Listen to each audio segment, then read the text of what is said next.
Speaking of shocking me right out of my brain, today is a Wild Eye review.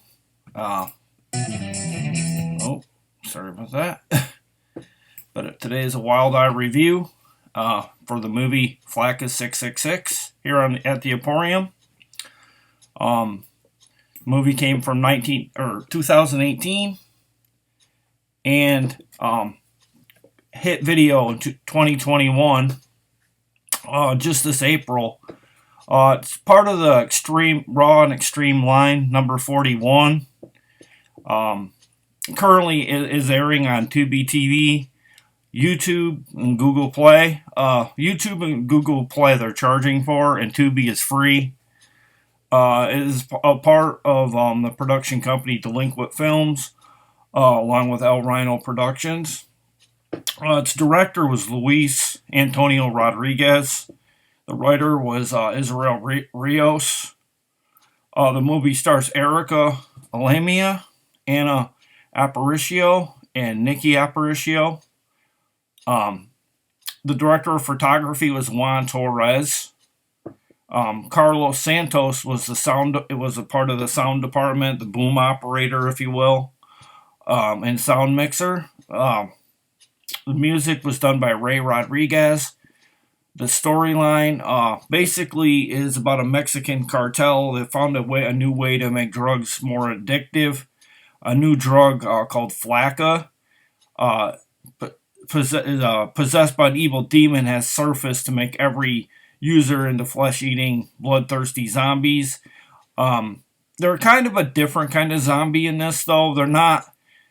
They're more like. They really didn't go into full makeup with a zombie effects. Really, it was more about like their pigmentation in their eyes and stuff. They were like it was like more like something out of Underworld with how the color of their eyes, like they were fully white, or I mean, some zombie movies have that kind of thing, but it's more about the rotting of the skin and just they look dead.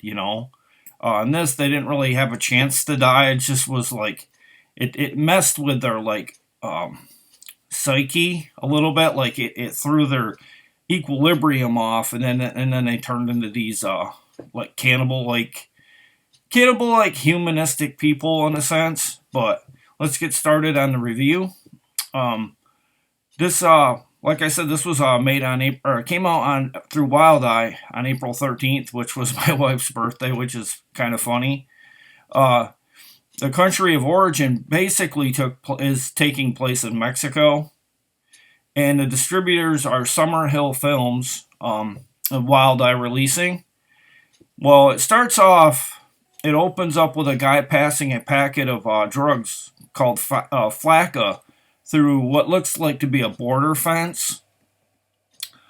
He tells the guy to be careful that the drug is the best on the market, and it'll give him the best of highs. And the dealer asks the buyer if after he takes a snort, if he wants to buy it. And he asks the dealer how much will it cost him, as he is highly impressed with the strength of the high that it's given him, which was kind of funny here. The dealer tells him $5, and I'm just like, that's kind of lowballing the makers in a sense, because I felt like that was like really cheap. I mean, $5. He must have had to have thought it was a little fishy. He gives it to him and tells him to hurry, as he's panicking that patrol officers are going to be picking him up, at least because he's selling it between the fences. And the dealer and the buyer split up, and then the buyer takes his stash into a old dilapidated building where he tells a friend who has passed out that he has this drug called FLAKKA, but he's too out of it to really care. So he walks off like he's looking for someone or something in other rooms of the dilapidated building, and he stumbles upon another squatter. And this guy is out of it too, and he doesn't really seem to care about what he has. In the meantime, he has now the main guy, that the buyer has changed into a zombie-like creature, and is seen eating the guy who's passed out, the second guy that's passed out, the second squatter who is the first squatter comes to, and he goes down the hallway to hear the noise, and or just he hears a noise and he goes down there to investigate, and it's the buyer, and he's like growling, and he's all but like already changed. He goes to touch him on the shoulder. The drug dealer or the drug buyer turns around and his eyes have like no color to them, and he's fully zombified and begins to chase after the first squatter, where he chases and corners him due to, I guess, picking up on his scent. It doesn't really say how he would have found him, because he does kind of get a little bit of a head start to get away from the zombie, and I guess he must have picked up the cross scent of him. That's the only thing I can think of. And then it kind of like fades to black as it's implied that he kills the first squatter by going into the room and around the corner, and that kind of cuts the scene there. And then we see some guys throwing body parts into a vat of toxic waste, which this is a drug maker that's doing this. He's also a satanic like cult leader kind of figure. He's laying a curse upon each set of parts that are placed into the waste. At this point, all the body parts are now in the vat of toxic waste. And then we see a car heading down an interstate, and it's a drug boss, and he calls his source, which is a satanic cult leader. His source is the very man who placed a curse on the body parts earlier, as I mentioned. They call him asking if the product is ready, and he assures them that it is. He tells them the product has more or less been touched by the devil, and the drug lord's girlfriend plays it off like it's crazy talk, and she gets really creeped out by the drug maker, by his behavior on the phone, where the drug kingpin here commences to call Iguana. And I'm not kidding you. The character Iguana literally has a hairstyle in the form of an iguana, like it's cut in the pattern of an iguana, with it being green up on top of his head, and it looks totally legit. So I'm guessing it's true. That's the way his hair was for this movie. Let's see, where am I? Okay, I'm guessing Iguana is more or less the drug runner muscle for the drug kingpin. He tells him he will go pick up the new drug for the drug kingpin. Iguana says to him, "Should I bring the new girls too?" And the boss tells him, "No, just go get the drug." So Iguana complies with everything the drug kingpin wants him to do. The Satanist drug dealer is shown doing more of his chanting, while a random guy looks out of his wits and is doing everything he is ordered to do. The sidekick and the Satanist pick him up from the floor, and we see a huge supply of FLAKKA laying strung around the floor. Finally, Iguana gets to the drug maker's lair, and Satanist drug lab main baddie tells Iguano that Iguano tells him that the boss wants his drug now and on point, as he needs them as fast as possible. He tells Iguana that the drop is made from hell, and the boss will love it. Iguana says he doesn't care as long as they make money from it. He tells him it comes from hell, and it needs not spread far. It needs to spread far and wide. They need to get this, distributed out there so they can make some serious coin from this new drug on the streets. Well, Iguana flees on foot with the drugs in tow. I'm guessing this must have been around the border, because they're on foot and they're kind of keep it low key. And Garanon is, at least that's what it said in the movie. I guess that's his name. Garanon is in tow with Iguana. The music in this part of the movie is very soothing in certain scenes and very fitting for the movie. It reminded me very much of the movie The Bridge that was on FX from years ago. But Garanon is already tired from the summer heat. He sits under a tree and he's drained from the heat. And Iguana asks him if he's going to give up, or he tells him he wants to rest a little bit. But Iguana won't have none of it. He knows they're on their way to they got to get this drug sale across the border, so they don't get caught. Iguana tells him we're losing daylight and they need to beat feet. Next scene, we see a Hummer driving up to an underpass. And to me, I just thought it was just a regular Hummer, but it turns out it was Border Patrol. Iguana and Garanon spot the vehicle and are very cautious and hide in the trees and are highly nervous about the vehicle and its passengers. And they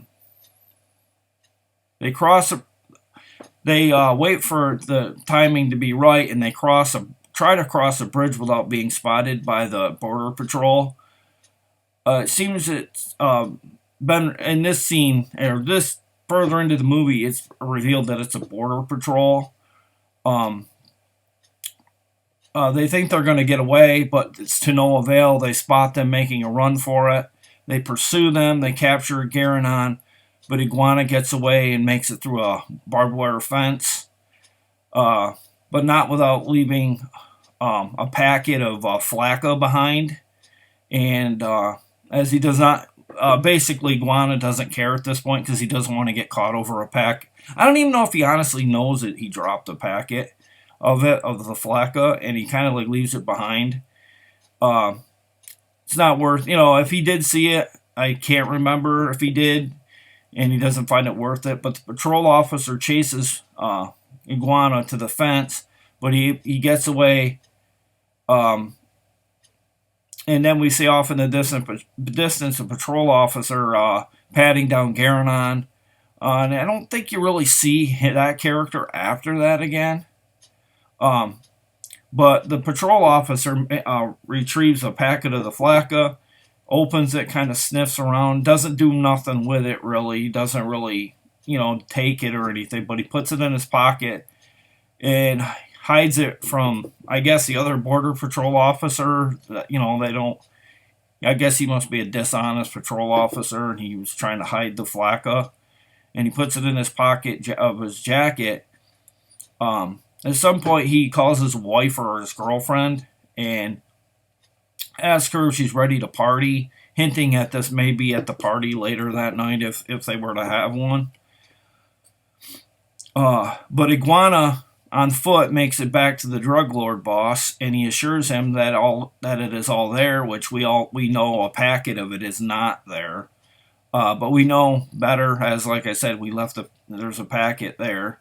A case of what the boss don't know won't hurt him, but we know better because we know that packet's gonna come into play at some point.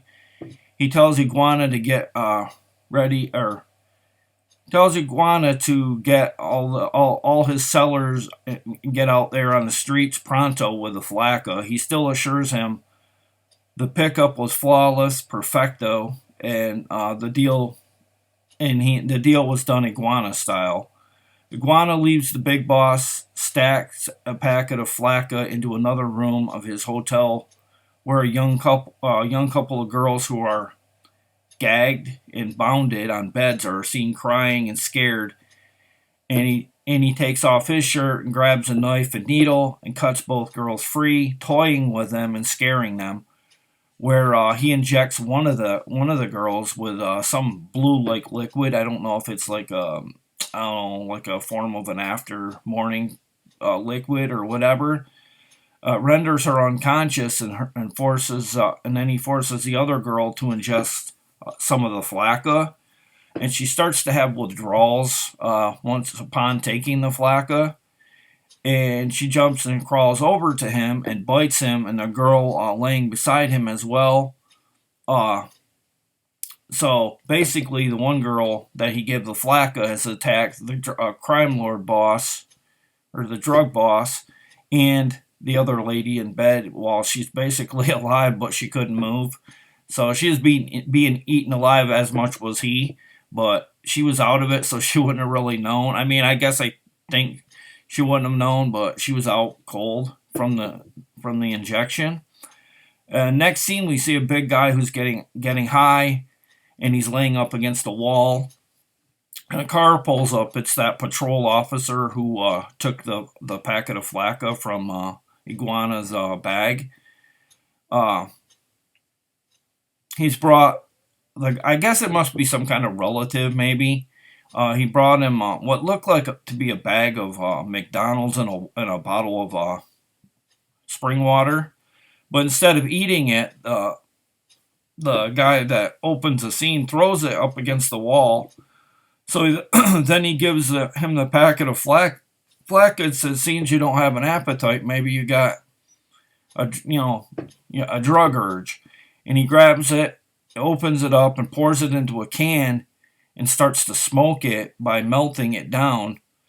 And at this point, he's now starting to change. You can see he's starting to act really erratic, and then all of a sudden his eyes kind of go wide, wide angle, and they are all like a pale blue, and now he's a full zombie.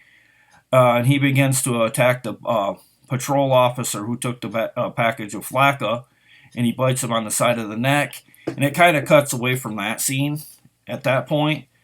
And next we see a couple of half-naked prostitutes.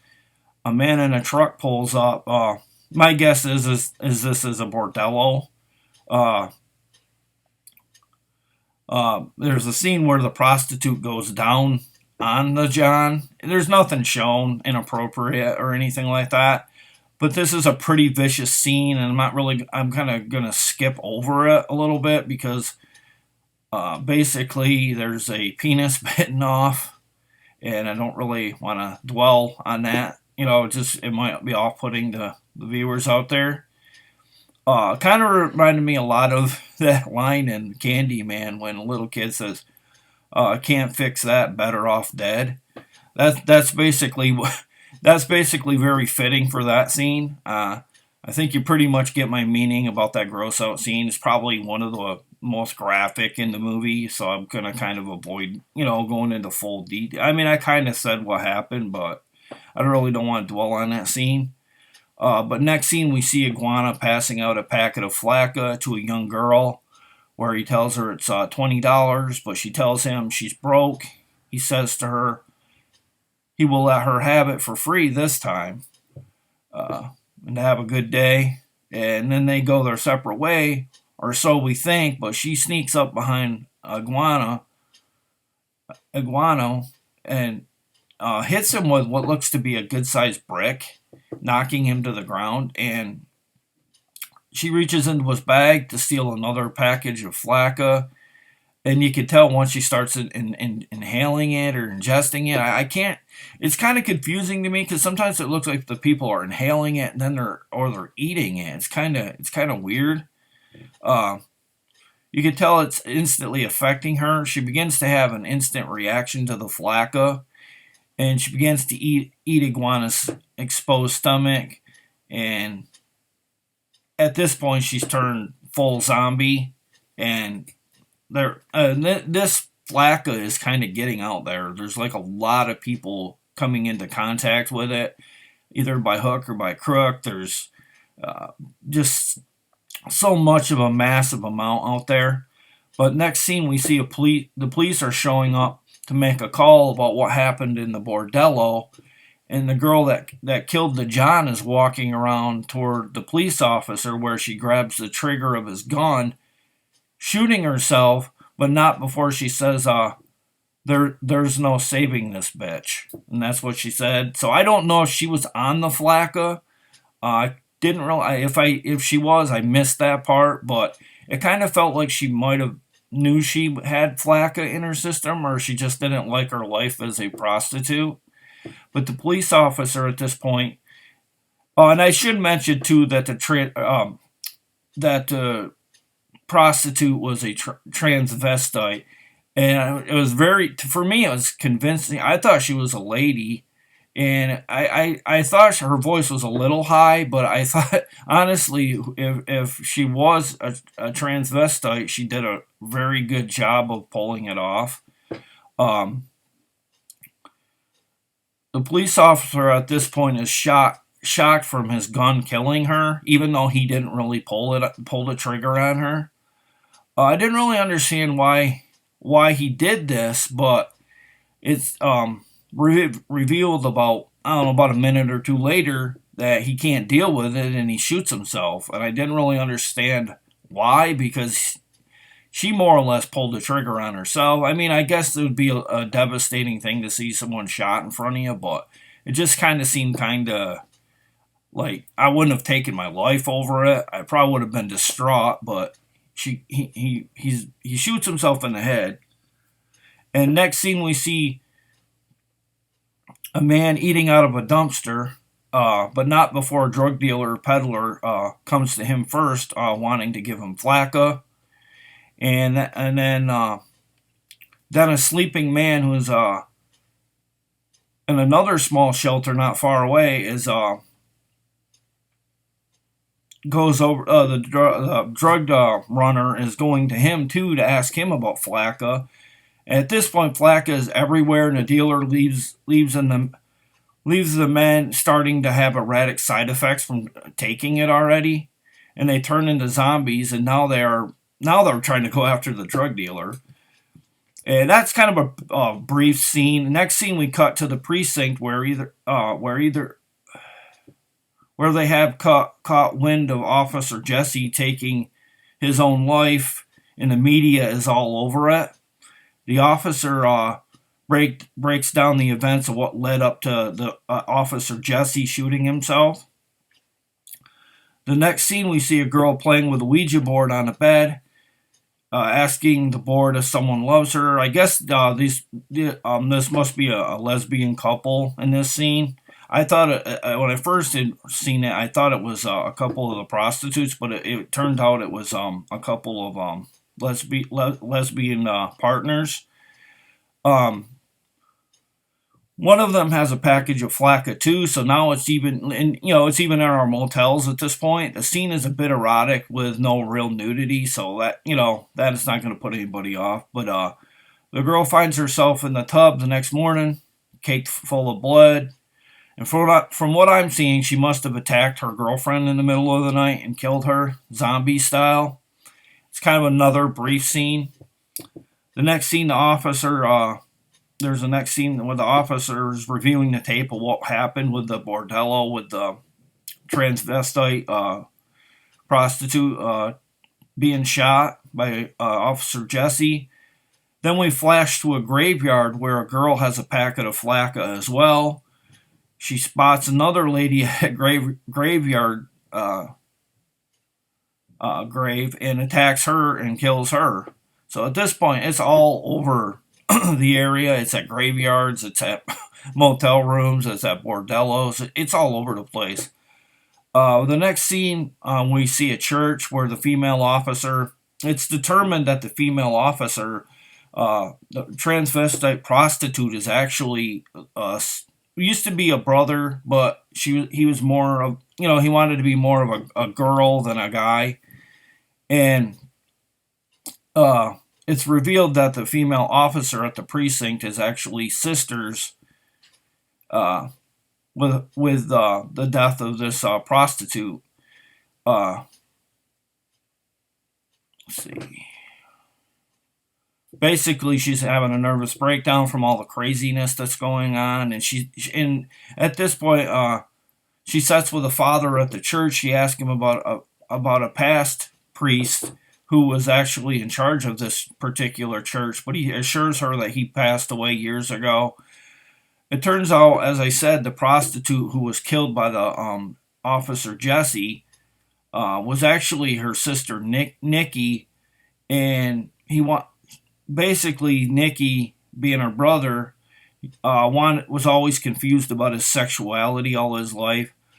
And she put two and two together that Nikki or her brother were now dead, and that now she has not seen her in quite a while. And her death was unexpected and hurtful, as her and Nikki were really close growing up. And now, now the time apart, made it all the more hurtful. They didn't get to spend any time together before her passing. Basically, she goes on to say that her father had put Nikki through hell as a child, making him wear boys' clothes when he didn't really want to do that. Cutting his hair, making it look like a boy. Real mean stuff. The father assures her that they will give Nikki the proper burial that she deserves. So they go in to do the paperwork and give Nikki closure to her death, more or less. Next scene, we see a thrash metal band named Black Noise performing on stage. If they were really performing in this song on stage, I like the song performance that they did in this movie. The solo ends, and the member of the group was with his girlfriend, and he too has a packet of FLAKKA on his person and wants her to celebrate with him.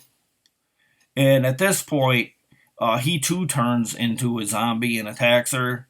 And I don't know if he actually gets to her, but there's a scene where he actually picks the car up a little bit and pushes it to the side. So not only does this make you zombified, but it also gives you like superhuman strength as well, which was really scary considering, because I mean, you're zombie strength already, and then you got superhuman strength from this FLAKKA.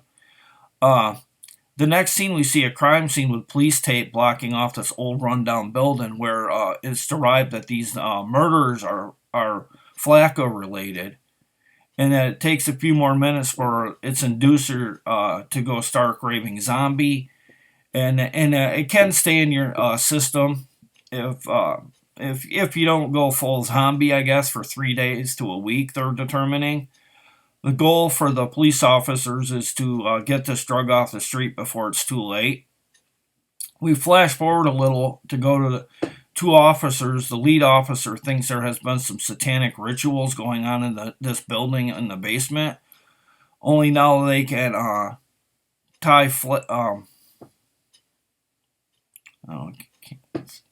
they can tie flake to the. I don't know what I wrote there, but they go to the ailing. They go to basically they go to all lengths to determine that they might need an exorcism on all of this craziness. So she goes to the father of the church, or the new father of the church, and ask him about rituals.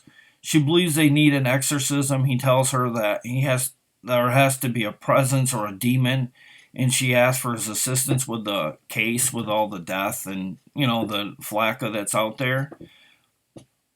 Next scene, it shows a couple in a motel room, and the guy's looking to do lines of FLAKKA.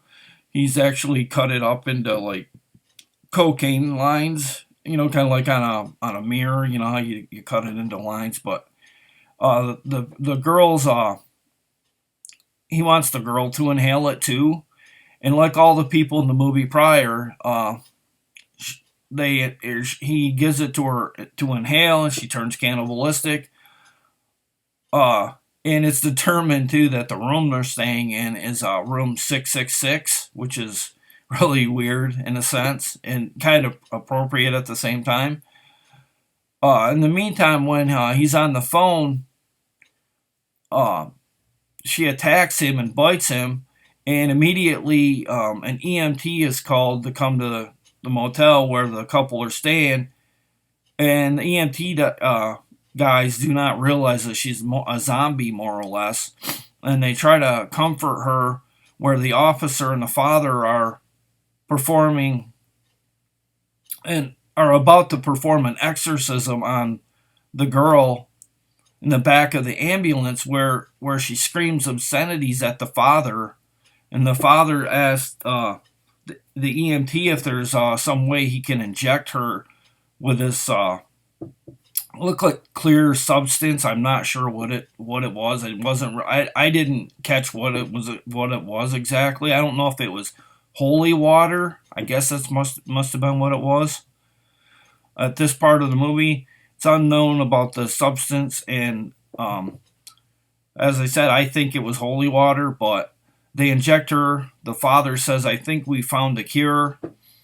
We hear what seems to be a crash of sorts outside of the ambulance, and it sounds like somebody might have ran into the ambulance because the ambulance kind of does a like weird like jostle motion, like something something ran into it. And then we see a quick shot of like the screen gets kind of screwy, and we see the father walk the father who's performing the exorcism. He's like walking to the church holding a child's hand as he enters the synagogue, and that's the end. And I didn't really get the ending on this one.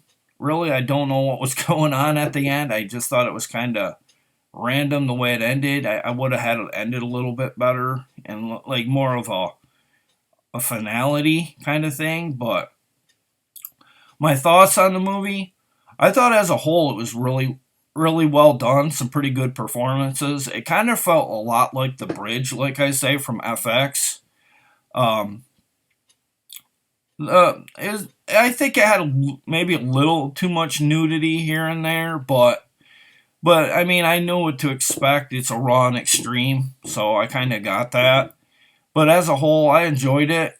It was very short. I think that's might have been why the ending was a problem for me. Because if it would have been a little longer, we might have got a better ending a little. But I would definitely give it. It was a solid film. I wouldn't say it was great, but I would say it was definitely solid. It does have its gross out moments here and there. Zombie effects could have been a little better, but that's really no pun intended or pun intended, no flack on the movie. But that's my review for FLAKKA 666 through Wild Eye, and I'd like to thank them for the opportunity for reviewing this film and giving this to me. Please watch my other Wild Eye videos that I did, and I'll be seeing you again, and take care, and have a good day, everybody. Bye.